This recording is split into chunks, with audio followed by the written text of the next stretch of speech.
আজ মঙ্গলবার, মা মঙ্গলচণ্ডীর পুজো হয়েছে। এই দেখো ঘট বসেছে। আমাদের প্রথম মঙ্গলবারে ঘট বসে, শেষ 5টা মঙ্গলবার পড়বে, শেষ দিন বিসর্জন হবে। পণ্ডিত মশাই চলে এসেছিল, 6:30টার মধ্যে পুজো হয়ে গেছে। পুজো টুজো সারা, এবার সব কাজকর্ম শুরু। জয় মা মঙ্গলচণ্ডী। এদিকে সোনায়ও উঠে গেছে, এই যে খেতে দিয়ে দিয়েছি, ও খাচ্ছে। এদিকে আমি রান্নারও জোগাড় করে নিয়েছি, রান্নাঘরে রান্নার জোগাড় করে নিয়েছি। এখানটায় হয়ে গেছে ডাল, আর এদিকে এঁচোড় কেটে রেখেছি, সেদ্ধ করে রেখেছি। আরও কি কি হবে এখনও ভাবিনি, তরকারি সব কিছু করব। আবার তখন ফিরে আসব দুপুরবেলায় রান্না সেরে 12টার সময়, তখন সোনাইকে খাওয়ানোর সময় কি রান্না করেছি দেখাবো। চলো, এখন এইটুকুই রাখলাম। হ্যালো, রান্না হয়ে গিয়েছে, চলে এসেছি। রান্না বললাম 12টার সময় রান্না নিয়ে চলে আসবো, চলে এসেছি।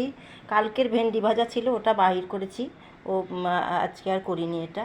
আর হলো বড়া ভাজা, এঁচোড়ের তরকারি আর মুগের ডাল, এই ছিল আজকের মেনু। আর আজকে তো নিরামিষ, আজকে আর কিছু করিনি।